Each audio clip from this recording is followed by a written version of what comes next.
Então, bom dia, pessoal. Uma ótima segunda-feira para vocês. Apesar do tempo aqui em Curitiba não estar grande coisa, né? Tá acabando o inverno e começando o outono, né? Típico Curitiba, né? Essa noite já estava bem mais frio, né? E esse é um problema sério, porque essa mudança de temperatura, um dia está 30 graus, outro dia está 15 graus, ou menos até, né? A gente vai tendo problemas, né? E daí pode pegar um resfriado, até uma gripe, diminuir a imunidade. Ainda temos o problema da Covid, né? A média móvel já está abaixo de 500 mortes por dia, mas isso ainda é muito.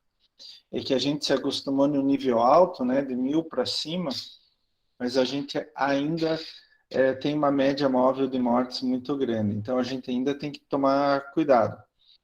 Talvez essa semana, eu não sei se saiu semana passada ou vai sair essa semana, alguma legislação falando sobre a desobrigatoriedade do uso de máscaras, principalmente aqui no Paraná, principalmente em ambientes abertos. Né? Quando você está, assim, por exemplo, andando na rua, não está perto de outras pessoas, etc., daí talvez não usar máscara. Rio de Janeiro e São Paulo já fizeram isso, inclusive Rio de Janeiro já desobrigou a usar máscara em ambientes internos também. Eu ainda acho isso um pouco de exagero, mas eu acho que logo, logo a gente vai poder tirar as máscaras. A grande questão é que a vida nunca mais vai ser a mesma, né? A gente vai ter que sempre tomar cuidado, a gente vai ter que sempre prestar atenção.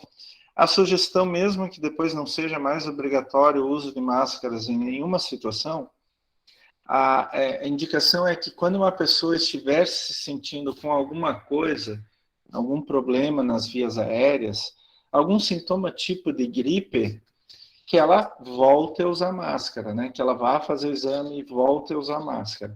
Porque daí ela diminui a probabilidade de uma outra pessoa ser contaminada, né? De ela contaminar uma outra pessoa.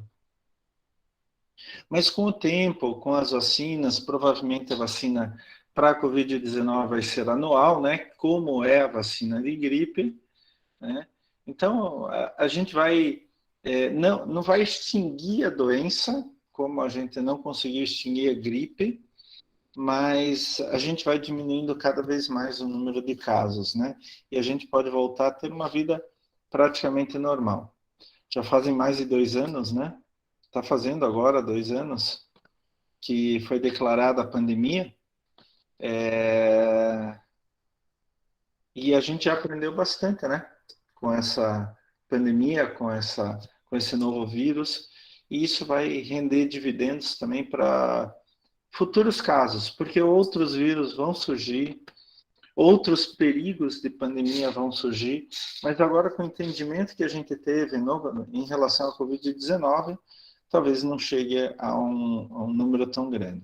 Aqui no Brasil já morreram 650 mil pessoas, eu acho, né? Em 2 anos. Mais de 300 mil pessoas por dia, dá quase 1.000 pessoas por dia, né? Mais de 300 mil pessoas por ano, dá quase 1.000 pessoas por dia. Existem coisas que matam bastante? É claro que existem. Câncer, por exemplo, mata muita gente, né? E a gente está indo atrás de uma cura para diferentes tipos de câncer. Hoje a gente já consegue evitar muitas das mortes de câncer que há 20, 30, 40 anos atrás não eram evitáveis, né? Hoje já é possível. A maior parte dos tipos de câncer com um diagnóstico, como se diz, precoce, é possível evitar sem problema algum, né? Isso não significa que a gente tira o foco do câncer, ou mesmo depois tirar o foco da Covid-19, a gente tem que manter o foco nas várias doenças, né? Não é só uma doença que ataca o ser humano. É claro que nesses 2 últimos anos, teve bastante atenção para a Covid-19 por causa da situação, né? Mas com tudo isso, como eu já falei, a gente aprendeu bastante e agora a gente está mais preparado para se vierem outros casos, outras pandemias, né? Inclusive tecnologicamente. Eu não sei se vocês sabem, quem criou a vacina da Pfizer foi uma empresa da Alemanha chamada BioNTech, que foi fundada por dois pesquisadores, né? Dois pesquisadores alemães turcos. A mulher acabou de ser eleita para o parlamento alemão por causa da notoriedade que ela ganhou, da importância que ela ganhou a partir do desenvolvimento da vacina.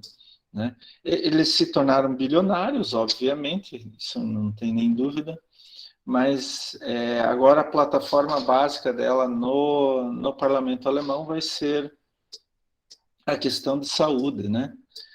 Ela é pesquisadora de câncer originalmente, né? Ela pegou a mesma tecnologia que ela estava usando para câncer para testar contra a Covid-19, o SARS-CoV-2. Bom, dito isso, gente, podemos começar a nossa aula de hoje. Hoje a gente vai entrar em alguns parâmetros básicos que a gente tem que analisar em termos de qualidade de água, tá? E daí na semana que vem a gente vai fazer a nossa primeira aula prática. Pessoal, nós vamos ter uma sequência de 3 aulas práticas. Então a gente vai se ver em 3 semanas seguidas. Olha só que legal, hein, pessoal? Então hoje é dia 14, né? Dia 21, a primeira aula prática, onde que a gente vai ali no Rio Barigui, vai coletar material, levar para o laboratório e fazer análise microbiológica. Né? Vamos trabalhar bactérias heterotróficas totais. No dia 28, a gente volta para o laboratório para ler o resultado desse experimento. E no dia 4 de abril, a gente vai de novo coletar material ali no Rio Barigui e vai analisar oxigênio dissolvido, tá?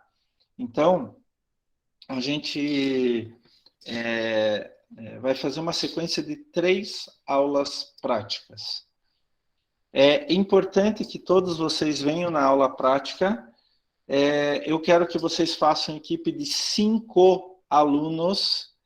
Na verdade, são 25 alunos, então daria 5 equipes e 5 alunos, tá? Já podem fazer essas equipes, se já tiverem equipe, etc. E daí lembrem-se que quando vocês vão para o laboratório, além da máscara, tem que levar luva, tem que ir de jaleco, né? Calça comprida e sapato fechado, por favor. Sem essas condições, vocês não vão poder fazer aula prática de maneira nenhuma. É para proteção de vocês mesmos, né? A gente, na próxima segunda-feira, vai até o Rio Barigui, ali do lado da Andrade, e vai ali na ponta fazer coleta. Então, eu vou exatamente falar para vocês o que vocês devem ter cuidado ao fazer coleta em um corpo de água, como vocês devem pensar, como que vocês devem analisar e etc. Daí a gente vai pegar isso, trazer para o laboratório e inocular em placas de Petri com material nutritivo para bactérias heterotróficas.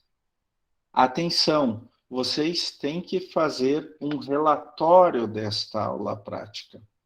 E eu vou passar esse relatório para vocês. Eu vou passar todos os detalhes da aula prática ainda hoje. Eu vou colocar lá na semana 8. Não, perdão, quero ver aqui. Não, semana 8, tá? Eu vou colocar lá na semana 8 para vocês, com todos os detalhes, a marcha da aula prática e exemplo de como fazer o relatório. Além disso, na aula prática da semana que vem, eu vou explicar de novo como fazer o relatório. Então, não se preocupem, vai ser tudo passo a passo, vai ser tudo de tal maneira a todos vocês entenderem o trabalho. É importante que vocês aprendam esse relatório, ele é meio artigo científico, meio relatório de resultados, né? Com os resultados. Então, é importante que vocês façam isso, que vocês exercitem isso, que esse tipo de pensamento, esse tipo de raciocínio vai ser aplicado em qualquer situação do dia a dia profissional de vocês, tá? Quero ver alguma coisa a mais. Alguma pergunta sobre a aula da semana que vem? Aula prática? Alguma pergunta, pessoal? Alguma dúvida?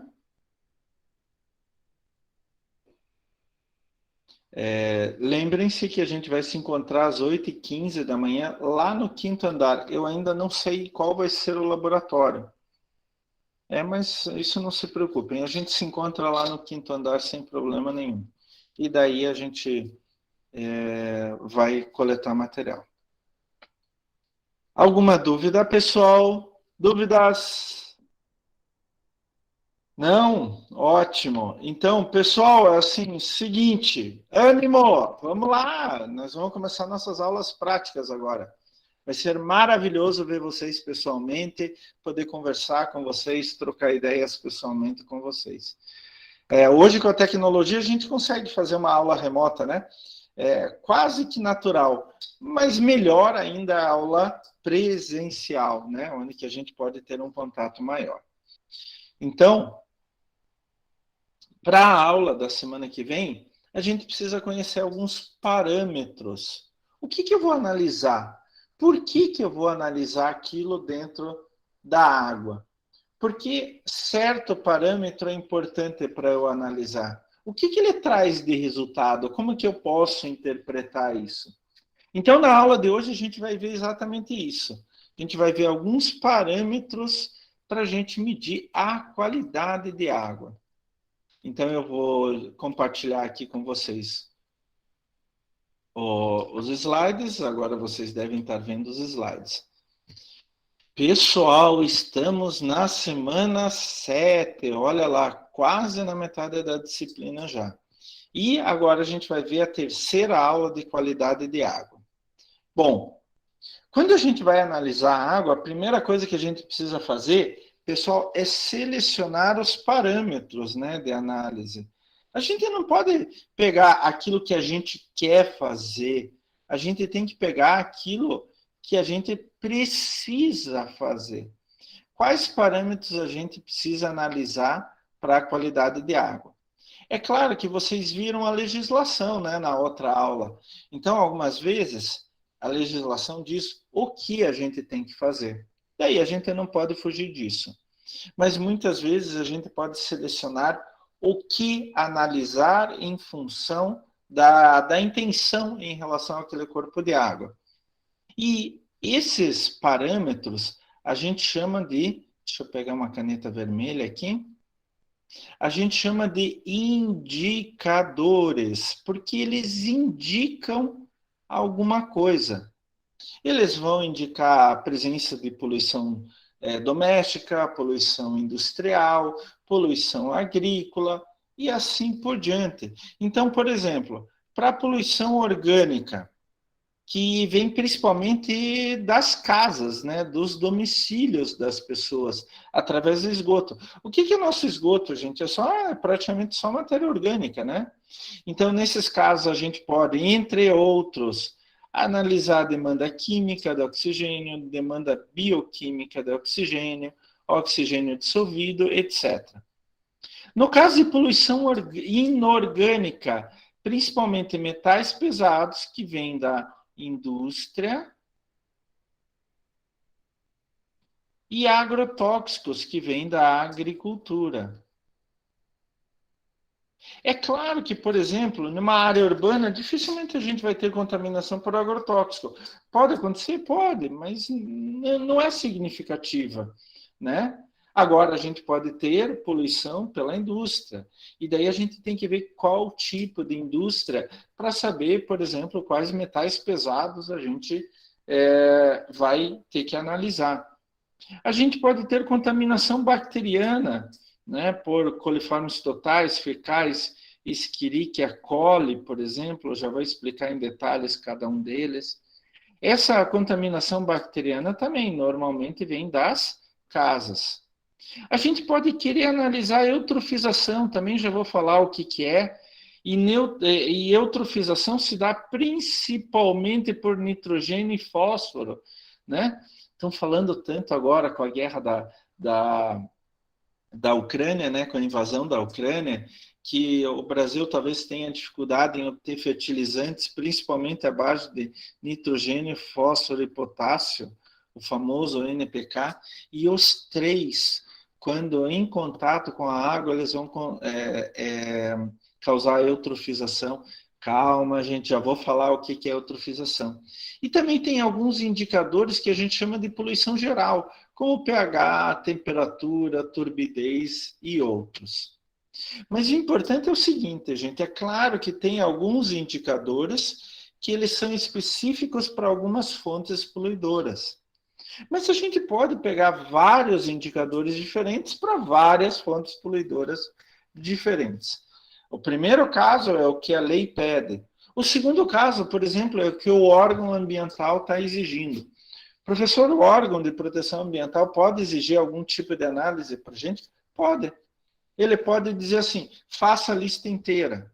Ou ele pode dizer, faça esse e aquele que estão na lista. Ou ele pode dizer simplesmente, ó, faça tal tipo de indicador, de parâmetro, que não está na lista da legislação.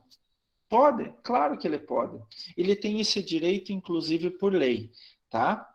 É claro que o órgão ambiental vai pensar dessa forma. Poxa, se eu tenho uma possível fonte de poluição orgânica, por exemplo, casas, eu dificilmente vou analisar metais pesados. Não tem muito porquê de analisar metais pesados ou agrotóxicos. Agora eu tenho que analisar DBO, DQO, demanda química e bioquímica do oxigênio. Eu tenho que analisar coliformes, totais fecais Escherichia coli e assim por diante.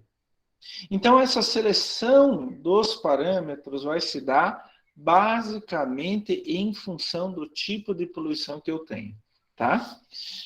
Aquela lista que eu mostrei a aula passada para vocês, que são uns 200 parâmetros, a lista inteira a gente só faz quando for classificar um corpo de água. Daí a gente tem que fazer a lista inteira. Senão, a gente vai fazendo em função da fonte poluidora. É muito importante que vocês pensem nisso. É a mesma coisa numa análise clínica. Quando o médico vai pedir, por exemplo, 200 parâmetros? Praticamente nunca. Ele vai analisar, fazer uma amnese no paciente, né? Vai perguntar para ele o que ele está sentindo, vai fazer alguns exames básicos ali na hora, e daí ele vai se decidir por alguns indicadores. E daí ele vai pedir aqueles indicadores. Então não é assim que você vai pedir tudo sempre. Não, nem tem nexo nisso. Algumas dessas análises, inclusive, são muito caras e a gente tem que tomar cuidado com isso, né?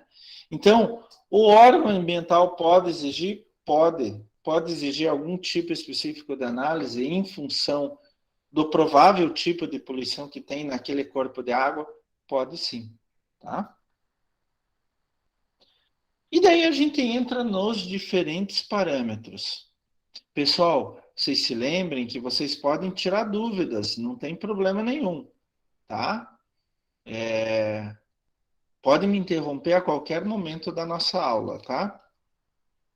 O primeiro parâmetro é o famoso pH, né? A gente vai fazer isso também, tá? Em sala de aula.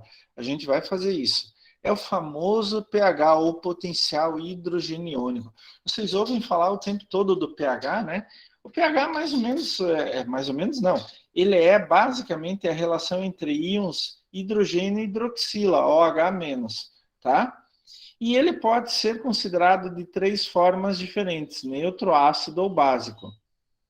O 7,0 é o neutro mesmo, mas a gente considera, para fins práticos do dia a dia em água, neutro entre 6,5 e 7,5.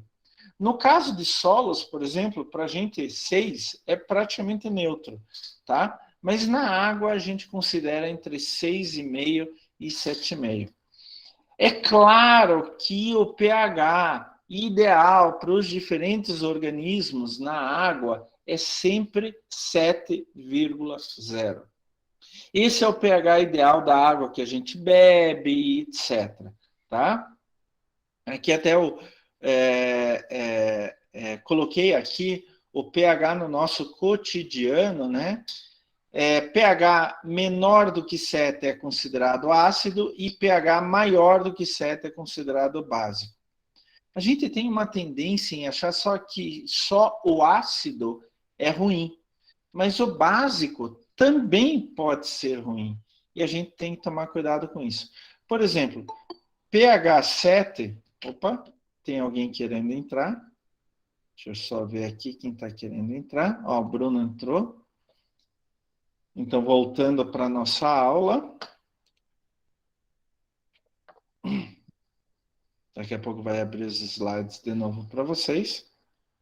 O pH 7, como eu falei, é o pH considerado neutro. Esse é o pH ideal.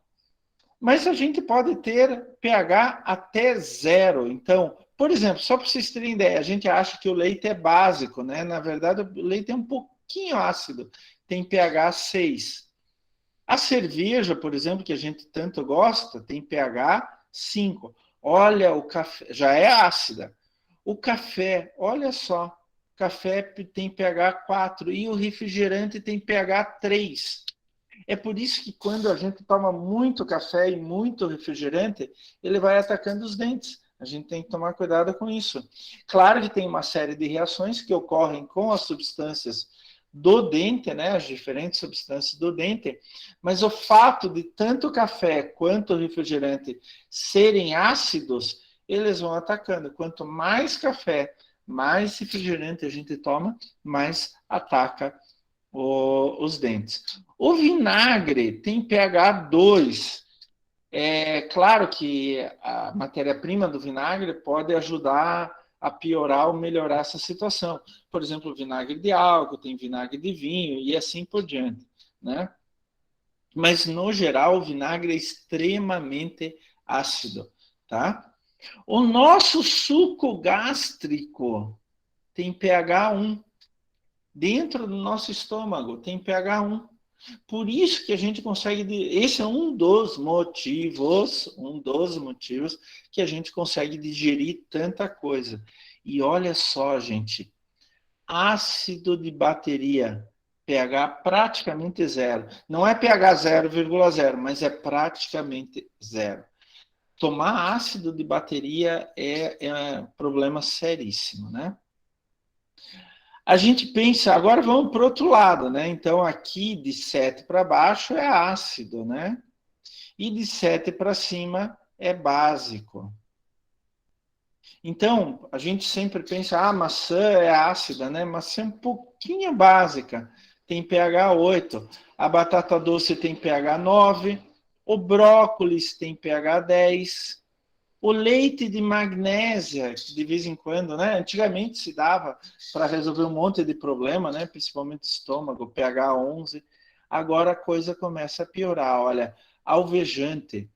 Um dos fatores que levam o alvejante a limpar, a tirar a sujeira também é o alto pH, pH 12.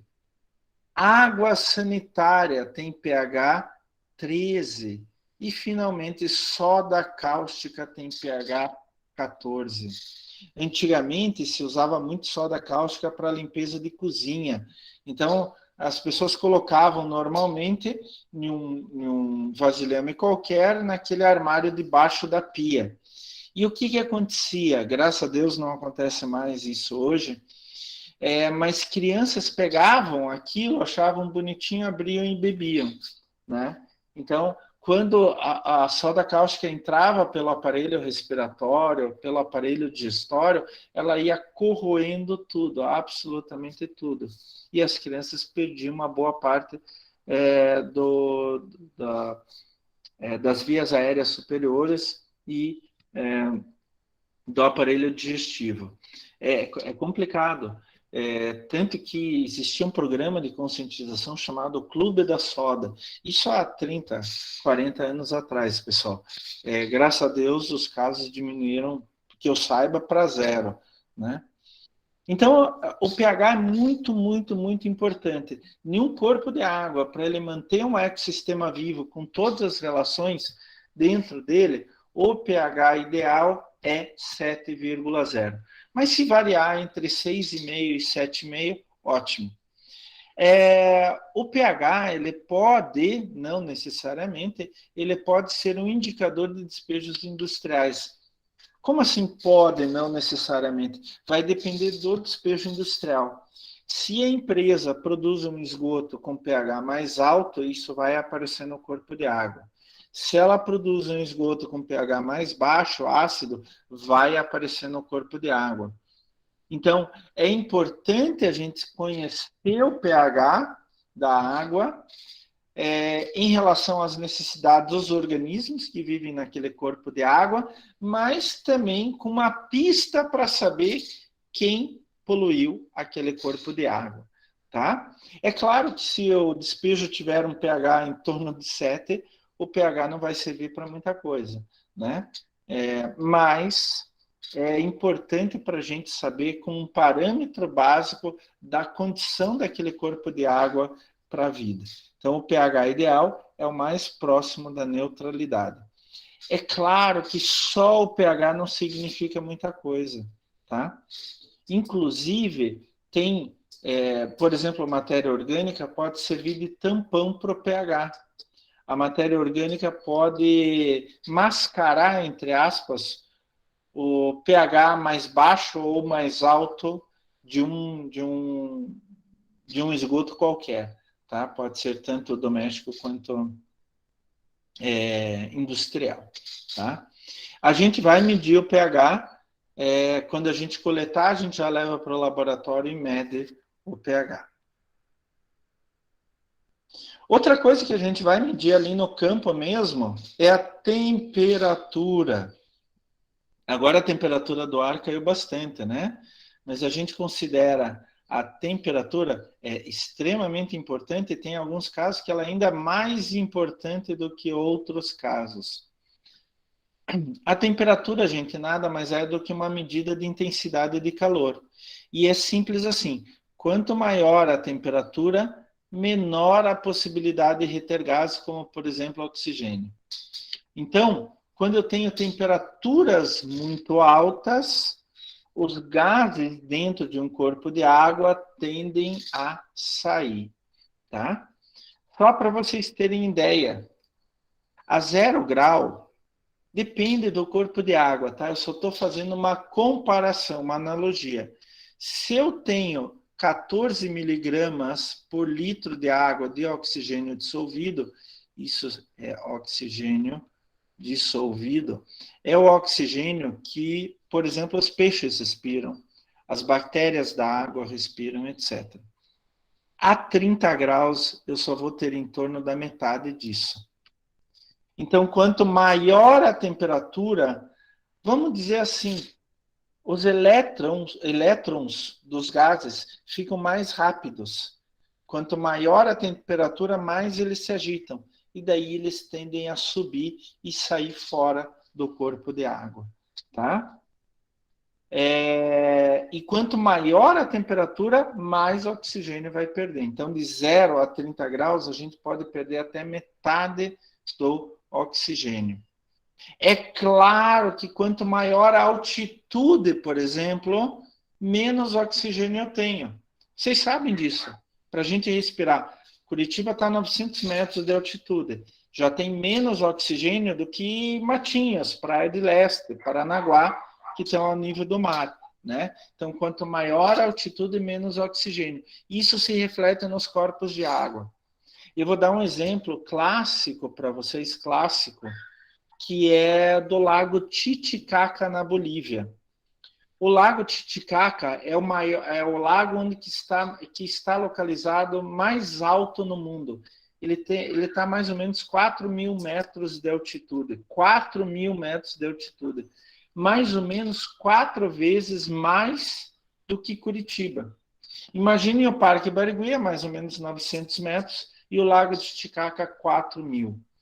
A 4.000 metros, a gente quase não tem oxigênio no ar. Tem muito pouco oxigênio no ar.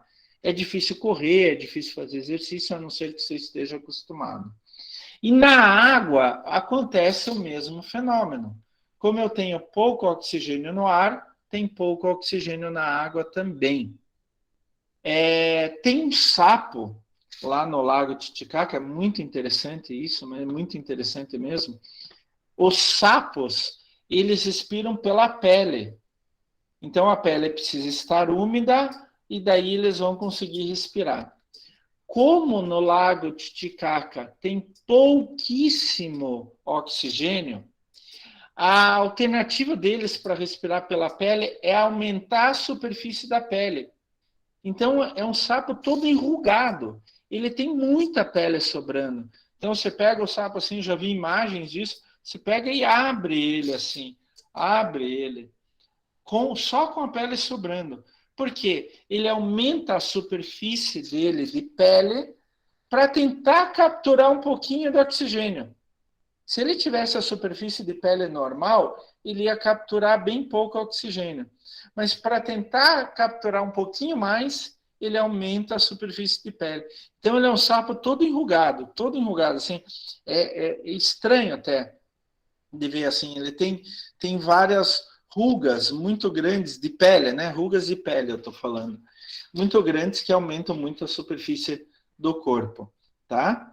Então, quanto maior a altitude, menos oxigênio também. E tem um outro problema, que quando aumenta a temperatura da água, os organismos se movimentam mais. É só a gente pensar, no inverno a gente fica mais recolhido, né? No verão a gente sai, vai fazer exercício ao ar livre e tudo, porque a temperatura propicia isso, né? E quanto mais movimento a gente faz, mais oxigênio a gente consome, tá? Isso é muito importante em alguns casos, a questão da temperatura, quando uma empresa, alguma coisa assim, joga um esgoto com temperatura maior do que a temperatura da água. Então, a temperatura da água está 15, 20 graus, joga esgoto com 40 graus, 50 graus. E daí isso dá um choque muito grande. Além do choque de temperatura, isso vai provocar a perda de oxigênio naquele corpo de água. Então, se eu jogar água quente em um rio, em um lago, eu vou perder oxigênio, porque os gases, os elétrons vão ficando mais rápidos e tal, e ele vai ser perdido para a atmosfera, tá? Então é importante a gente medir também a temperatura do corpo de água, e isso a gente vai fazer na nossa próxima aula. A gente, além de medir o pH, a gente tem um aparelho chamado pH-metro, é muito simples, vocês mesmos vão medir, eu vou mostrar para vocês, e a gente vai medir a temperatura da água. Eu tenho um aparelho aqui em casa para medir a temperatura da água, aparelho específico para isso. E você pode medir com termômetro de mercúrio ou com termômetro de agulha, com termopar. Termopar é um sensor eletrônico que diz a temperatura naquele ponto, naquele momento. A gente está usando muito pouco, hoje em dia, termômetro de mercúrio por causa do mercúrio, né? Inclusive, hoje a gente vai falar um pouco do mercúrio, é um metal pesado extremamente tóxico, né? Então, temperatura é um outro parâmetro muito bom para a gente estudar, dependendo do tipo de poluição que a gente tem na água. E daí entra um parâmetro extremamente importante, chamado demanda bioquímica de oxigênio, ou DBO. Demanda bioquímica de oxigênio, ou DBO. O que é isso? Imaginem o seguinte, a gente tem um corpo de água, daí alguém joga esgoto doméstico lá no corpo de água. Vai encher de matéria orgânica. No corpo de água tem bactérias, fungos, algas, protozoárias, etc. Esses organismos todos, eles têm como base de alimentação matéria orgânica. Então, quando eu jogo matéria orgânica em um corpo de água, eu estou dando alimento para aqueles micro-organismos, principalmente bactéria. Principalmente bactéria. Daí o que vai acontecer? As bactérias, estamos num lugar super legal, aqui olha, temperatura, tem água, a gente vive na água e tem alimento. Daí elas vão se esbaldar. Elas vão se esbaldar. Então as bactérias vão direto naquela matéria orgânica e vão começar a consumir a matéria orgânica. Como tem muito alimento, o que elas vão fazer? Se reproduzir. Vocês sabem que bactérias se reproduzem por bipartição, com alguns casos muito exceção, né? Mas 99,99% das bactérias se reproduzem por bipartição. Então, tem uma célula bacteriana, ela vai começando a migrar material genético para as extremidades e começando a formar um septo bem no meio. Quando as duas partes do septo se encontram, elas se destacam em duas bactérias diferentes. Isso é uma reprodução por bipartição. Então, o que vai acontecer daí? Ela, de uma bactéria, forma duas. É o que a gente chama de tempo de geração. O tempo que uma bactéria leva para formar duas. Ou melhor dizendo, o tempo que uma população de bactérias dobra. Todas elas vão se dividir e formar cada uma duas novas bactérias. Então, a população vai dobrar. Quanto tempo leva para a população dobrar? Tempo de geração. Existem bactérias com tempo de geração de 20 minutos e existem bactérias com tempo de geração de dias. Vai depender da espécie da bactéria, tá? Normalmente, as bactérias heterotróficas que estão na coluna de água, elas têm um tempo de geração mais curto. Então, eu jogo matéria orgânica ali, as bactérias vêm que nem loucas, tem tudo que elas precisam, elas vão começar a se reproduzir. Detalhe, elas respiram normalmente oxigênio dissolvido da água.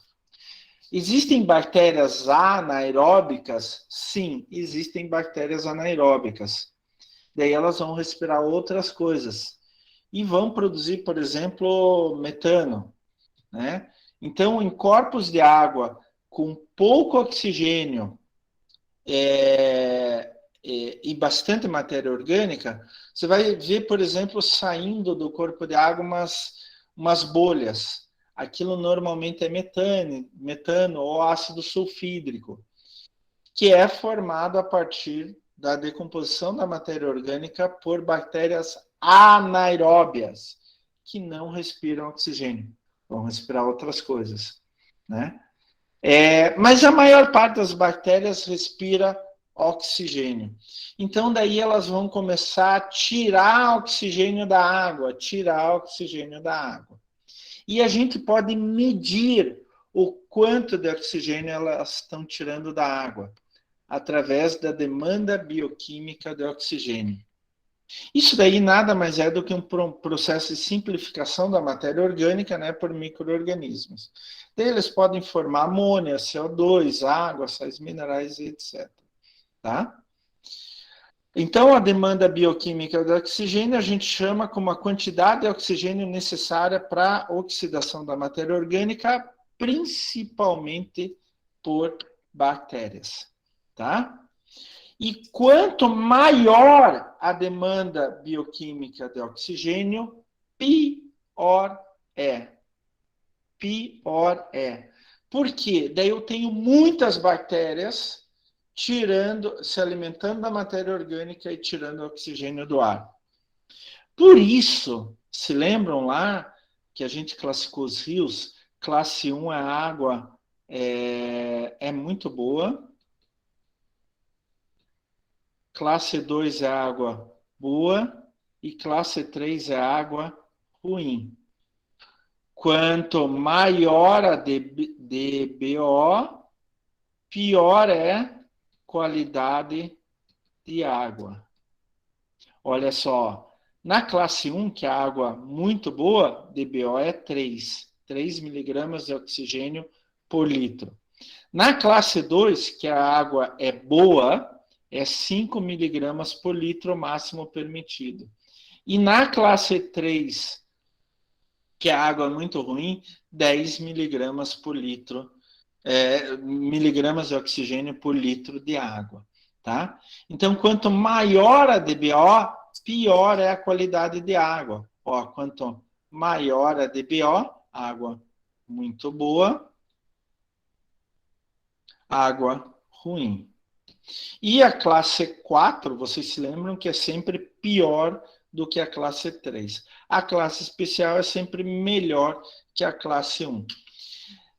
Eu nunca vi DBO 0,0, tá? Eu nunca vi, porque todo corpo de água, alguma coisa de matéria orgânica sempre tem.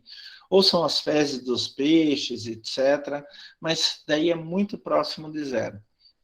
Então, quanto maior a DBO, significa que eu tenho muita matéria orgânica e tenho muita bactéria se alimentando daquela matéria orgânica.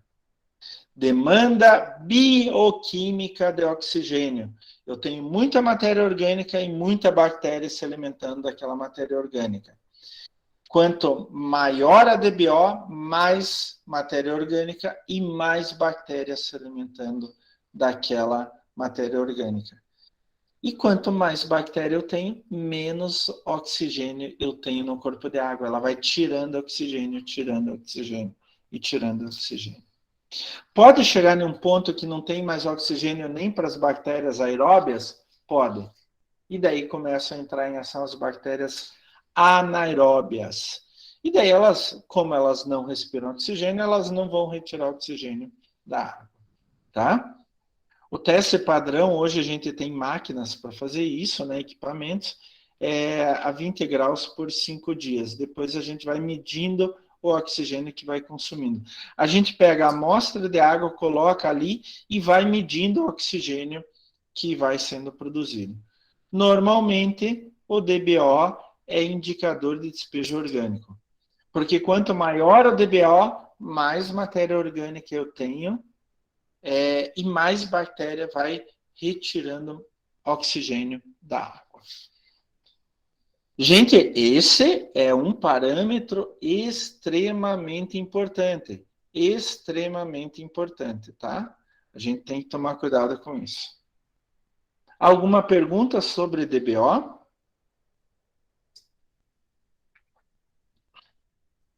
Então vamos para o próximo parâmetro, que é muito parecido com a DBO, que é a demanda química de oxigênio ou DQO.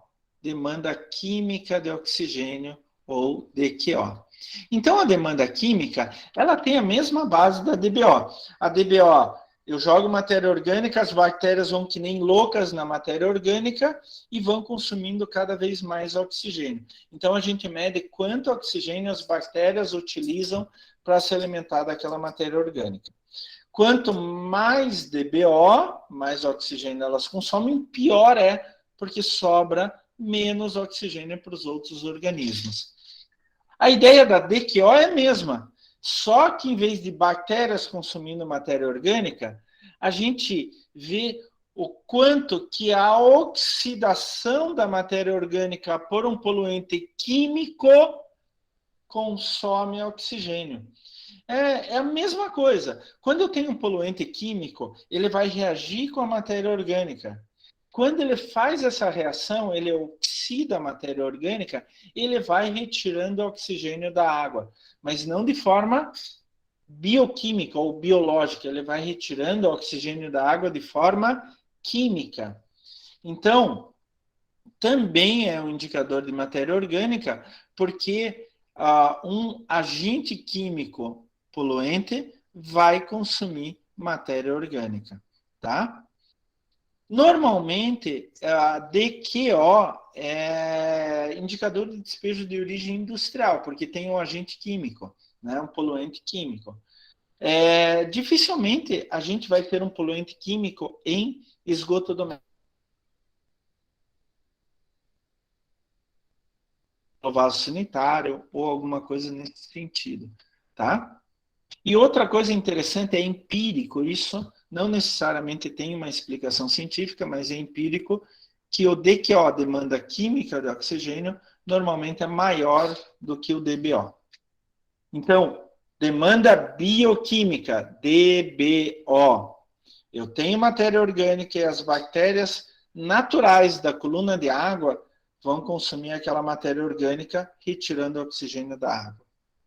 No DQO, demanda química de oxigênio, eu tenho matéria orgânica e um poluente químico qualquer, ele vai reagir com a matéria orgânica.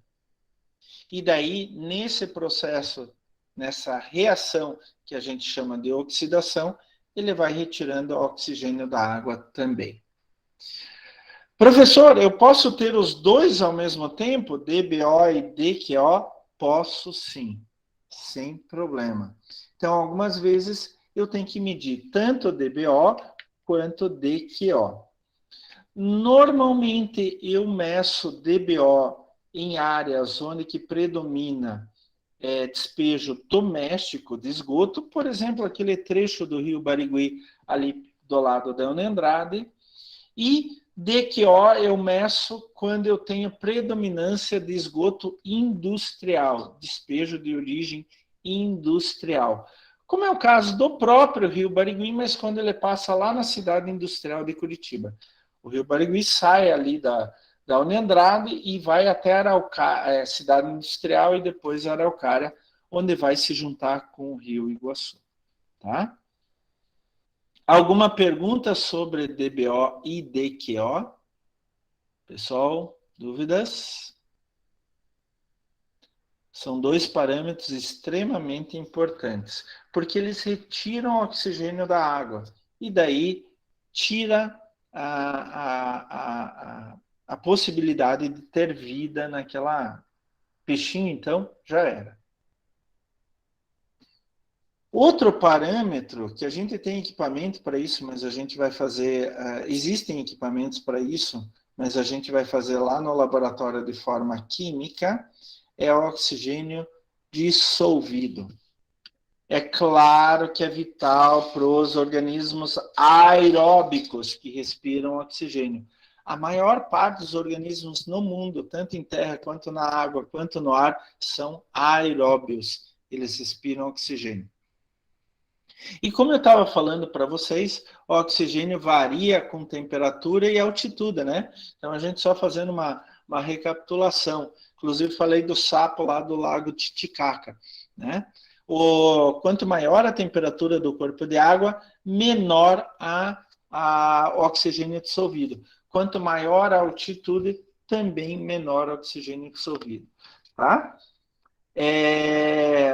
Normalmente, pouco oxigênio dissolvido é um indicador de despejo de origem orgânica, por causa do aumento da DBO e da DQO. Então, quando eu tenho pouco oxigênio dissolvido, normalmente eu tenho um aumento da matéria orgânica, aumentando DBO e DQO, tá? Isso é óbvio, né?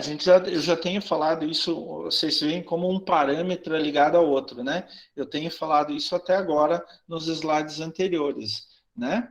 Então, se eu tenho muita matéria orgânica, vai aumentar a atividade dos micro-organismos, vai tirar oxigênio.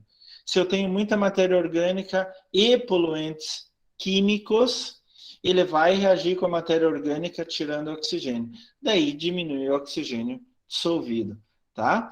Então, normalmente, baixo oxigênio dissolvido indica despejo de origem orgânica com o aumento da DBO e DQO.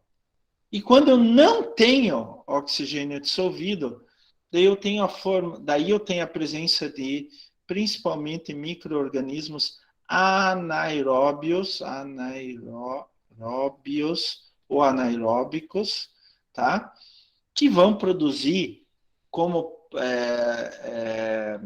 produto final do seu processo de respiração ácido sulfídrico, mercaptanas, podem produzir outros produtos também típicos de processos anaeróbios ou anaeróbicos. Tá?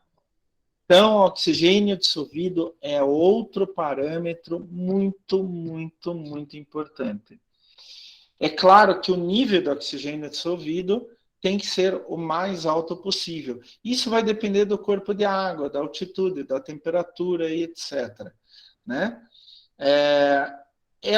E é ideal, junto com maior nível de oxigênio dissolvido, menor nível possível de DBO e DQO. Outros parâmetros são os metais, né? Metais pesados. Metais pesados, em geral, eles são típicos de esgoto de processos industriais e são ótimos indicadores da qualidade de água. Aqui, essa foto que eu coloquei é o Rio Doce, em Minas Gerais, quando teve, em 2015, a ruptura daquela represa de resíduos de mineração da Samarco no Rio Doce. Quando a represa passou por cima de um vilarejo chamado Bento Ribeiro, acho que é isso o nome do vilarejo, e matou 13 pessoas. Foi uma quantidade imensa de resíduos de mineração com altíssimos níveis de metais pesados, como alumínio, ferro, arsênio, manganês, selênio, cádmio, chumbo, lítio, níquel, zinco, etc. Eu publiquei com o pessoal, uns amigos do Rio de Janeiro, um trabalho em 2020 na Environmental Geochemistry and Health, mostrando a poluição do solo por causa desse acidente ambiental seríssimo. O Rio Doce é o segundo maior rio de Minas Gerais, ele só perde para o Rio São Francisco, que é um dos maiores rios do Brasil, né? Passa por vários estados. E o Rio Doce ele vai de Minas Gerais e deságua no Oceano Atlântico, passando pelo Espírito Santo. As praias onde que o Rio Doce deságua eram consideradas praias de recreação, muitos surfistas iam nessas praias, vários hotéis, pousadas, etc. O Rio Doce ficou dessa cor, permanentemente. O Rio Doce morreu por causa do acidente de Samarco. A Samarco era uma mineradora, é uma joint venture, uma sociedade entre a Vale, aqui do Brasil, e uma mineradora australiana, né? Além de ter matado 13 pessoas e acabado com o distrito de Bento Ribeiro, matou o Rio Doce inteirinho. Eu não trabalhei com qualidade de água nesse caso, mas eu trabalhei com qualidade de solo. Em todo o Rio Doce, ao longo de todo o Rio Doce, a gente coletou material em 2015 e 2018 e fez alguns testes ecotoxicológicos. E mostrou que 3 anos depois, mesmo 3 anos depois, ainda tinha um sério problema em termos de solo naquela região. É muito metal, ainda no solo, ainda na água. Tá?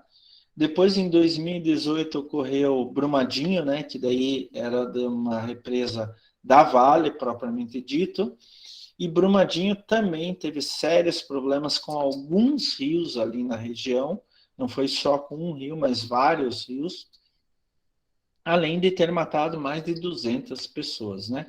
Eles fizeram a represa acima dos escritórios da mineradora, escritório, alojamento, etc. Então, quando a represa estourou, ela foi inteirinha em cima dos escritórios, em cima das pessoas, né? É um problema muito sério. Até hoje, ninguém foi responsabilizado pessoalmente, tanto da Samarco em 2015, quanto da Vale em 2018. Tá? E o grande problema, além das vidas, foi a altíssima contaminação com metais pesados provocados principalmente no Vale do Rio Doce. Alguns metais, eles são mais comuns de a gente encontrar, né? Não que sejam menos perigosos, são mais perigosos ainda, inclusive. Como, por exemplo, o cádmio. O cádmio é um metal pesado com elevado potencial tóxico e ele aparece principalmente, é usado principalmente em galvanoplastia, isso daqui. Então, quando vocês pegam, por exemplo, antigamente se fazia muito para-choque de carro de metal, hoje é de plástico, né? Então, para o para-choque ele não enferrujar ao longo do tempo, eles galvanizavam o para-choque. Eles colocavam em tanques como esses daqui que vocês estão vendo, com vários produtos químicos, inclusive cádmio, e daí até uma fonte elétrica para poder fazer uma reação. Daí esses metais se grudam no metal que você quer galvanizar, eles se grudam e fazem uma capa protetora, digamos assim. Então, é um banho que você dá que faz com que uma série de produtos se grudem no metal e daí esse metal tem menor probabilidade de enferrujar, tá? O problema é que o cádmio é um metal pesado bioacumulável. Se você ingere uma unidade de cádmio, ele fica no teu corpo. Se ingere mais uma, agora você tem duas. Se ingere mais uma, agora você tem três. Se ingere mais uma, agora você tem quatro. Isso a gente chama de bioacumulador, tá? E para vocês verem como o cádmio é tóxico, nas classes 1 e 2, o máximo permitido de cádmio é 0,001 miligrama por litro de cádmio. É muito pouco. É muito pouco mesmo. Outro metal pesado que a gente está tentando substituir, mas é difícil, é o cromo. E o cromo é usado também em galvanoplastia, em tintas, mas principalmente na indústria do couro. Quando se tira o couro, né, do animal, ele vem com um pouco de gordura, com um pouco de sangue, etc. E se você simplesmente tirar tudo e deixar secar, o couro fica quebradiço. Você encosta no couro, o couro quebra. Então, praticamente quebra, né? Então, não dá para usar couro desse jeito. E existem vários produtos naturais que você pode colocar no couro, etc., para ele ficar mole. Daí você faz um banco de couro, você pode fazer uma bolsa de couro, um sapato de couro e etc. O problema é que esses produtos naturais ainda são produzidos em pequena quantidade e não são tão efetivos. O mais efetivo para tornar o couro macio é o cromo. E ele é usado de várias formas, cromo mais 3, cromo mais 6, etc. E daí ele torna o couro macio. E eu não sei se vocês conhecem, tem o Colégio Positivo Jardim Ambiental ali na rua Itupava, ele ocupa uma quadra inteira. Ali era uma indústria que tratava couro e usava, inclusive, cromo como base para tratar o couro. Tá? O couro é extremamente tóxico, e o cromo mais 6 ainda pior em termos de toxicidade que o cromo mais 3. Só que a vantagem é que ele não sofre bioacumulação. Então, você não vai acumulando ele ao longo do tempo. Você ingere cromo e você sofre a consequência tóxica, mas ele não vai acumulando ao longo do tempo. O cromo também é muito tóxico. Então, nas classes de água, de corpos de água 1, 2 e 3, o máximo permitido é 0,05 miligrama por litro. Gente, só para vocês terem ideia, né? 1 miligrama é um ppm, tá? Então, isso daqui é quase um ppb, tá? Parte por bilhão. ppm é parte por milhão. E daí vem o tal do mercúrio, né? E mercúrio talvez seja o pior metal pesado que existe. O pior metal pesado que existe. O mercúrio até hoje é usado em indústrias, agricultura, mas principalmente garimpo, apesar de já estar proibido. E ele é um metal pesado neurotóxico, né? Então, em baixas quantidades, ele provoca náuseas, vômito, dores abdominais, diarreia, dano nos ossos e até a morte. O mercúrio é tão tóxico que nas classes de corpos de água 1 e 2, que a água é muito boa ou boa, o máximo permitido é 0,0002 miligrama por quilograma. Isto é maior ou é menor do que um ppb, parte por bilhão, né? Vou até colocar aqui, ó, menor que ppb, parte por bilhão, tá? O maior problema o mercúrio tem, por exemplo, vocês sabem disso, né, em termômetros. Tanto que muitos hospitais já estão há anos substituindo os termômetros de mercúrio por termômetros eletrônicos, né? Inclusive, os termômetros eletrônicos, além de serem muito confiáveis, são muito mais rápidos, né? Você tem aquele termômetro por laser já, etc. Então, a temperatura ferida, além de ser confiável, ela é muito mais rápida de ser feita, né? Mas, assim, existem vários outros locais, equipamentos que a gente pode usar mercúrio. Mas um dos principais que se usa mercúrio, que hoje está, digamos assim, proibido, mas o pessoal ainda usa, é garimpo de ouro. Eu não sei se vocês já viram, né? Mas quando o pessoal faz aqueles garimpos manuais, eles pegam as bateias, né? Normalmente chamam de bateia. É tipo uma panela assim, né? Curvada, com a parte mais profunda no centro, né? E daí ele pega material de fundo de rio, por exemplo, sedimento de fundo de rio, e vai bateando. Ele vai fazendo esse movimento. Quando ele faz esse movimento, ele provoca uma força centrípeta. O mais pesado vai, o mais leve vai saindo por cima da bateia à medida que ele vai fazendo o processo da bateia. E o mais pesado fica no fundo da bateia. Como o ouro é extremamente denso, ele é muito pesado em relação à área superficial dele, ele vai se acumulando. E daí o garimpeiro, ele vai bateando, ele vai tirando os sedimentos mais leves por cima. Até que no fundo da bateia fica uma mistura de ouro com alguns sedimentos. O ouro normalmente vem em forma de pó, dificilmente o ouro vem em uma forma de pepita. Pepita é, né, uma pedrinha de ouro, ele já tira direto. O ouro normalmente vem na forma de pó. E daí lá no fundo da bateia, aqui no fundo da bateia, fica aquela mistura de ouro e outros tipos de sedimento. Pedaços de pedra, rocha, etc. Né? Solo, matéria orgânica. O que não conseguiu sair pela força centrípeta, quando ele estava bateando assim, sai por cima porque é mais leve, o mais leve vai subindo e caindo fora, né? Fica ali no fundo.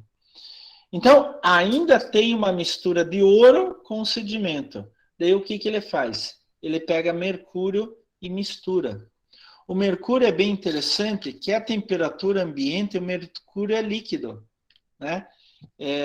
O mercúrio se usa até hoje para fazer amálgama para restauração de dentes, mas é muito pouco. Hoje se usa mais resinas sintéticas, né? Mas eu me lembro quando eu era pequenininho, eu tinha medo de ir no dentista, daí uma tia minha ia comigo, eu pedia para ela segurar a minha mão, porque eu ficava com medo do dentista, né? E uma vez uma dentista, para eu me distrair, ela me deu um pouco de mercúrio, colocou assim na minha mão. E o mercúrio, a temperatura ambiente, ele é líquido, ele não é sólido. Então ele escorria pela minha mão e daí eu ficava brincando. Olha que legal, na minha inocência, né? Não sabia que aquilo podia trazer algum problema, ficava brincando com aquilo. Mas, gente, isso há mais de 40 anos atrás, tá? Deixando bem claro, uns 45 anos atrás. E ele é muito fácil volatilização, a temperatura de volatilização dele é muito baixa. Então, o que ele faz? Tem no fundo da bateia, tem ouro em pó e sedimento, restos de rochas, de pedras, né? Bem pequenininha, areia, etc. Ele coloca mercúrio. E o mercúrio tem uma afinidade enorme por ouro, enorme. Então, quando tem partículas de ouro, elas fazem assim, pá, já se juntam com mercúrio, né? E daí formam uma mistura mercúrio e ouro, tá? O sedimento, o resto de rocha que está ali, não entra nessa mistura, não tem afinidade por mercúrio. Então, ele consegue tirar daí aquele mercúrio junto com o ouro. Mas ele não pode vender assim. Ele tem que vender só o ouro. Então, ele tem que, daí, ele já separou o ouro do sedimento, agora ele precisa separar o ouro do mercúrio. O que ele faz? Ele esquenta o mercúrio. A temperatura de volatilização dele é bem mais baixa que do ouro. Então, quando ele começa a esquentar, coloca numa chama qualquer, começa a esquentar aquela solução mercúrio mais ouro, o mercúrio começa a volatilizar. E daí só sobra ouro. Só que o problema é que o mercúrio volatilizado vai para o ar e daí polui o ar, daí ele cai na água, cai no solo e contamina absolutamente tudo. Uma vez eu encontrei lá na Suécia, no congresso de ecotoxicologia, um professor da USP, aqui de São Paulo, que estudava há mais de 30 anos já o mercúrio na Amazônia, e ele me disse assim, se você para de usar mercúrio hoje, esse mercúrio daqui 50 anos ainda está provocando o mesmo dano, porque ele fica indefinidamente no ambiente. Extremamente tóxico e fica indefinidamente no ambiente. Então, um dos problemas da mineração de ouro, principalmente por garimpeiros individuais, é o mercúrio. Fora a modificação do ambiente que faz, né, a degradação do ambiente como um todo que faz aonde que o ouro é explorado. Quando tem máquinas explorando ouro, eles usam outros sistemas. Então, usam sistemas mecânicos de separação. Daí não usam mercúrio, tá? O ouro é só usado por garimpeiros individualmente. O mercúrio é usado só por garimpeiros individualmente, tá? Mas a gente está tentando eliminar o máximo possível de mercúrio. Já existem equipamentos para os garimpeiros para eles retirarem o mercúrio e recuperarem esse mercúrio. Então, é um circuito fechado, onde se coloca a mistura sedimento-mercúrio, vem uma fonte de calor, ele volatiliza o mercúrio e daí ele condensa o mercúrio de novo. Então, inclusive, além do mercúrio não ir para o ambiente, esse aparelhinho recupera o mercúrio para o garimpeiro usar de novo, tá? Então, dependendo da fonte de poluição, é muito sério. Mercúrio a gente examina o tempo todo quando vai examinar corpos de água em regiões onde tem mineração garimpo de ouro, tá? E daí a gente entra nos agrotóxicos. Agrotóxicos também é um outro problema. Em primeiro lugar, eu gostaria de falar o seguinte para vocês. Pessoal, é assim, volta e meia se fala que o Brasil é um dos maiores consumidores mundiais de agrotóxicos, e realmente em termos brutos, né? E tem vários tipos de agrotóxicos, como inseticida, que é para inseto, herbicida, que é o mata-mato, fungicida, que é para fungo, bactericida para bactéria, nematicida para nematóide, acaricida para ácaros, e assim por diante. Tem vários tipos de agrotóxicos. Qual que é o problema aqui no Brasil? Qual que é o problema? Não. Por que a gente é um dos maiores consumidores de agrotóxicos do mundo? Porque a gente tem uma das maiores áreas agriculturáveis do mundo. Não que a gente é um dos maiores consumidores por área, por hectare. Não. Um hectare tem 10 mil metros quadrados. Não é exatamente isso. Hoje a gente já tem conhecimento e tecnologia no Brasil para gastar cada vez menos agrotóxico. Mas em termos brutos a gente gasta muito agrotóxico porque a gente tem uma área agriculturável muito grande. Por exemplo, a gente vê a Rússia, que é o maior país do mundo. A Rússia tem 4 vezes o tamanho do Brasil, mas a área agriculturável dela é muito, muito menor que a do Brasil, né? Os Estados Unidos têm uma área agriculturável menor que a do Brasil, e assim por diante, tá? Então, é por isso que, em termos brutos, a gente consome muito agrotóxico, e consome mesmo, né? Em termos por área, nós não somos um dos maiores consumidores de agrotóxico. Mas não deixa de ser um problema, principalmente quando ocorrem situações como essa daqui. Olha só, aqui eu tenho um corpo de água, e a plantação vai até a beira do corpo de água. Isto é proibido por lei. Todo corpo de água tem que ter floresta na beira do corpo de água, que vai servir como um filtro, né? E o cara tá aplicando agrotóxico aqui, vocês estão vendo? Vai chegar uma chuva, vai bater aqui e levar tudo para o corpo de água. E daí os peixes vão morrer, tá? É um problema seríssimo. Já foi pior. Aqui no Paraná, inclusive, já foi muito pior. A gente tinha muita intoxicação de pessoas por aplicação inadequada de agrotóxico e contaminação, assim, enorme quantidade dos rios paranaenses. Ainda temos, só que menos do que era antes. Gente, eu nunca mais vou esquecer quando eu fui para uma aula prática ali na Lapa, com os meus colegas, e eu vi um cara aplicando agrotóxico com um aplicador costal, bem simplesinho, assim, uma maquinazinha, colocava nas costas e tal, ele ia aplicando. Saía um cano aqui do lado e aplicava produto em pó seco. Hoje em dia é proibido esse tipo de produto, né? Independente do princípio ativo.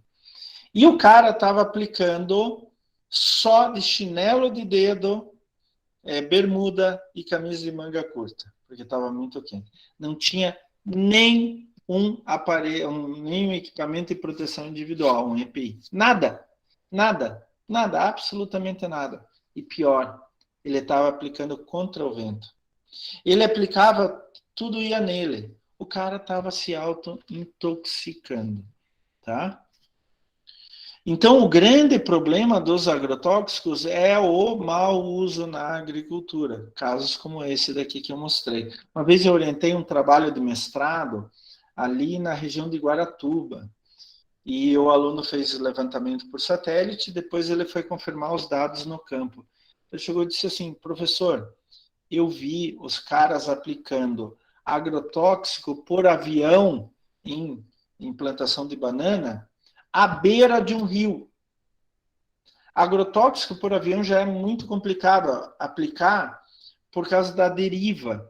Então o avião vai soltando o agrotóxico, né, faz aquela nuvem atrás dele. O problema é o vento. O vento vai espalhando aquela nuvem, vai levando longe, né?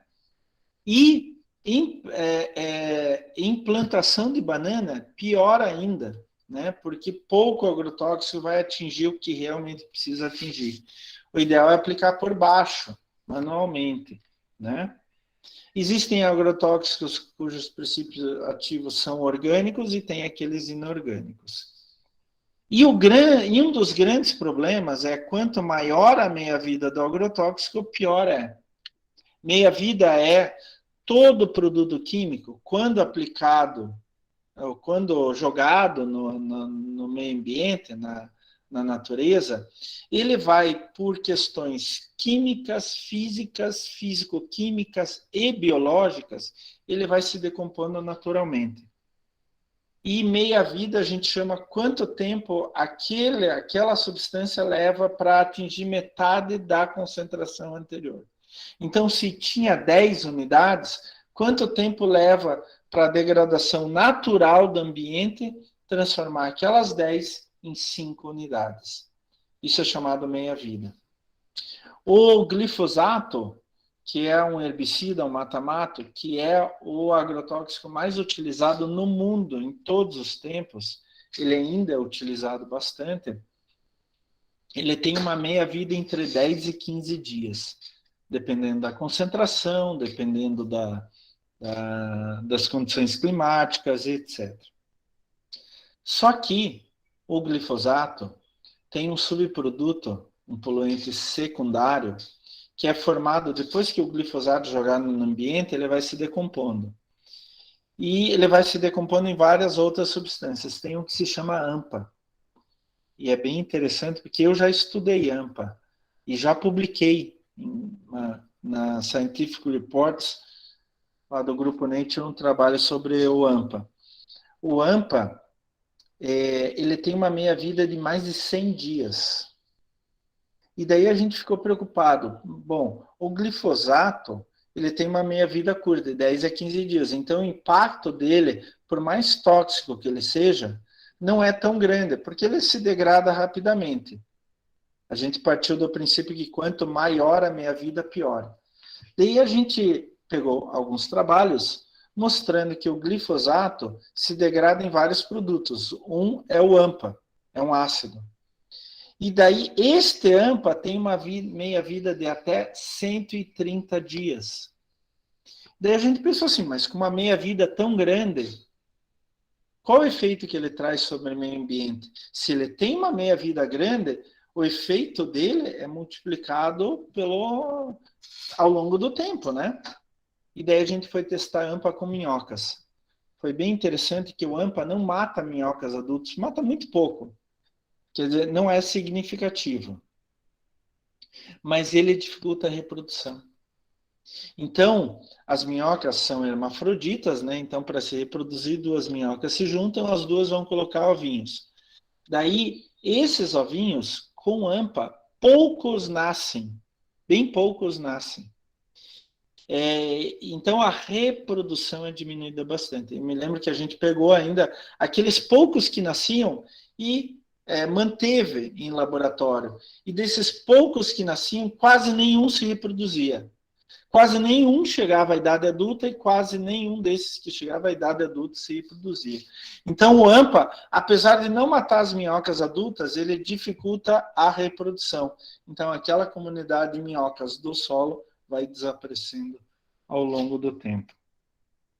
E o problema do AMPA não é só que ele é tóxico para a reprodução das minhocas. O problema é que ele fica muito tempo no ambiente. A meia-vida dele é muito longa. Então, ele vai dando esse efeito por muito tempo, muito tempo, muito tempo. É bem interessante. E cada agrotóxico vai agir de uma forma diferente. Cada agrotóxico tem uma característica diferente. E daí tem os nutrientes, né? Principalmente, a gente está falando muito do NPK para a agricultura, por causa da guerra, né? Que a gente tem pouco fertilizante, mas principalmente nitrogênio e fósforo. Aqui é o Rio Pinheiros, eu acho, em São Paulo. O que acontece? Tem muito esgoto doméstico. Tem muito esgoto doméstico aqui. E esse esgoto doméstico vem com muito nitrogênio e fósforo. Pessoal, quando vocês vão no banheiro, vocês liberam muito nitrogênio e fósforo que tinha no corpo de vocês. Sabiam disso? A gente libera muito nitrogênio e fósforo. Vou dar um exemplo. A minha avó na Alemanha passou 2 guerras mundiais, né? Passou quase fome. 2 guerras mundiais. Ela tinha uma horta em casa, tanto na Primeira quanto na Segunda Guerra Mundial, e ela adubava a horta com xixi humano. Por que isso? Porque o xixi humano tem muito nitrogênio. E todas as plantas precisam de uma grande quantidade de nitrogênio. Todos os organismos precisam de uma grande quantidade de nitrogênio. Então, quanto mais nitrogênio, melhor para o organismo. O problema é quando se joga nitrogênio, fósforo, potássio na água, as bactérias que tem na água, você joga nitrato, nitrogênio, fosfato, fósforo. As bactérias, as algas, pode ser microalga ou pode ser macroalga, elas vão se reproduzindo bastante. Por quê? Tem nitrogênio, tem fósforo. E daí elas retiram oxigênio da água e o oxigênio vai caindo. Esse processo é chamado eutrofização. Oh, mas professor, isso não é DBO? É DBO, sim. A eutrofização é sinal de alta DBO. E daí os peixes não têm mais oxigênio para respirar e morrem afogados dentro da água. Os peixes têm brânquias aqui do lado, né? A água passa pelas brânquias e as brânquias retêm as moléculas de oxigênio, O2. E daí eles respiram assim. Peixe não consegue respirar fora d'água, com algumas poucas exceções. Por exemplo, alguns bagres que têm um pulmão primitivo, mas mesmo assim ele não pode respirar muito tempo fora d'água. Então, o que acontece? Você vai lá num lago, de repente tem um monte de peixinho assim com a boca para cima, boca para cima. O que ele está fazendo? Ele está dando tchau para vocês? Mandando beijinho para vocês? Não, ele está tentando respirar. Ele não tem oxigênio dentro da água porque tem muito nitrato, muito fosfato, daí as bactérias, algas, etc., vão se alimentar daquilo, retiram oxigênio da água, alto DBO, e daí os peixes não têm mais o que respirar. Isso é chamado eutrofização. E daí os peixes colocam a boquinha para fora da água e tentam respirar, não conseguem e morrem afogados. Simples assim. Não tem mais oxigênio. Processo chamado eutrofização. Então, gente, se por acaso vocês estiverem passando, por exemplo, num parque de Curitiba e tiver peixinho, um monte de peixinho com a boca para fora d'água, saibam que o que está acontecendo ali, que provavelmente tem esgoto doméstico, as bactérias e as algas começaram a se reproduzir em grande quantidade, retiraram o oxigênio da água e os peixes não têm mais oxigênio para respirar. Eutrofização. Daí eles tentam respirar fora d'água e não conseguem e morrem, tá?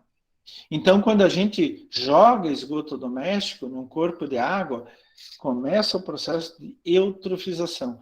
A DBO sobe bastante, muita bactéria, alga, principalmente bactéria, consumindo oxigênio dissolvido na água, e daí não tem mais oxigênio para os peixes. Processo de eutrofização. É muito, muito comum isso ocorrer em corpos de água dentro das cidades, corpos de água urbanos, tá? E daí tem tem outros organismos que são extremamente importantes também para a gente analisar. São os coliformes, deixa eu até anotar aqui, ó. Coliformes totais, coliformes fecais e Escherichia coli. Vamos imaginar o seguinte: antigamente a gente conhecia um grupo muito grande chamado coliformes totais. Daí a gente viu dentro desse grupo que tinha um grupo um pouquinho mais específico. A gente chamou ele de coliformes fecais. Ele era mais específico, um indicador melhor. E daí, dentro desse grupo, tinha uma espécie chamada Escherichia coli, que é mais específica ainda, tá? Então, antigamente, quando eu comecei a trabalhar com o meio ambiente, a gente só media coliformes totais. Depois a gente foi começando a medir coliformes fecais e depois Escherichia coli. A famosa E. coli. Da onde vêm esses coliformes? Eles vêm do aparelho digestório de animais de sangue quente. Vem do aparelho digestório de animais de sangue quente. Esses coliformes totais, fecais, Escherichia coli, eles, a gente pode colocar uma série de grupos aí, de gêneros e tal, espécies, como Klebsiella Escherichia, Serrata, Erivênia, as enterobactérias em geral, etc. Elas podem provocar uma série de doenças? Podem, mas elas têm um outro uso ainda, como indicadores de contaminação fecal. Se eu acho coliformes totais, fecais e Escherichia coli, significa que eu tenho esgoto doméstico. E se eu tenho esgoto doméstico, além desses próprios coliformes, eu posso ter uma série de outros micro-organismos patogênicos, como SARS-CoV-2, por exemplo. Né? A gente tem encontrado várias amostras de esgoto no mundo inteiro com SARS-CoV-2. Inclusive, o primeiro caso de SARS-CoV-2 para a Covid-19 foi lá em dezembro de 2019, por isso se chama Covid-19, né? E lá na China e se propagou a partir de janeiro de 2020 pelo mundo inteiro, né? Mas a gente tem encontrado SARS-CoV-2 em esgoto, inclusive em amostras mais antigas do que dezembro de 2019. Na China, se encontrou SARS-CoV-2 em amostras de esgoto de antes de dezembro de 2019. Então, é bem provável que o SARS-CoV-2 já existia no meio das pessoas antes de dezembro de 2019, que foi o primeiro caso de Covid-19, tá? Mas pode ter outras coisas, né? Então, eu quero que vocês comecem a pensar. Se eu tenho coliformes totais, fecais e Escherichia coli, pode ser que eu tenha outras coisas junto. E eu não preciso medir. Quer dizer, eu vou medir só coliformes totais, fecais e Escherichia coli, que é mais fácil, em vez de medir tudo. Ah, mas professor, eu não estou medindo daí SARS-CoV-2. Opa, mas se tem coliformes, pode ter outras coisas. O que a gente tem que fazer é zerar coliformes, totais, fecais e Escherichia coli. Se a gente zerar esses coliformes, provavelmente eu não vou ter outros micro-organismos patogênicos junto. Esses coliformes são indicadores de contaminação fecal. São indicadores que têm esgoto doméstico naquela área. Eu daqui a pouco vou mostrar os dados de um trabalho que eu fiz bem legal lá na Baía de Guaratuba. Se eu tenho coliformes totais, fecais e Escherichia coli, isso é um indicador de esgoto doméstico. E se eu tenho indicador de esgoto doméstico, eu posso ter outras coisas junto. É isso que eu quero que vocês coloquem na cabeça. A gente está medindo indiretamente outros micro-organismos patogênicos. Não precisamos medir micro-organismo por micro-organismo. Se eu tenho contaminação por esgoto doméstico, eu posso ter outras coisas junto. Tá? Então, como eu falei, o grupo maior, mais abrangente, é coliformes totais. Dentro desses coliformes totais, a gente tem um grupo mais específico chamado coliformes fecais, e dentro desse a gente tem a Escherichia coli. E aqui, eu fiz alguns anos atrás, publiquei com uma professora do Centro de Estudos do Mar da Federal e uma aluna de mestrado, um trabalho feito na Baía de Guaratuba. Então, aqui é Caiobá, ficou pequena aqui, mas vocês podem ver no slide depois separado, que eu já coloquei lá no portal para vocês. Aqui é Caiobá e aqui é Guaratuba, né? Aqui, assim, é Matinhos. Tem a travessia do ferryboat aqui, né? Que dá sempre problema, né? Sempre. Já agora trocaram até de companhia e tal. Daí a gente fez coleta tanto na coluna de água, aqui numa transversal pela Baía, quanto de sedimento em volta da Baía. Então, ponto 1, 2, 3, 4, 5, 6, 7, 8, 9, 10, 11, 12, 13, 14, 15, 16, 17 e 18, né?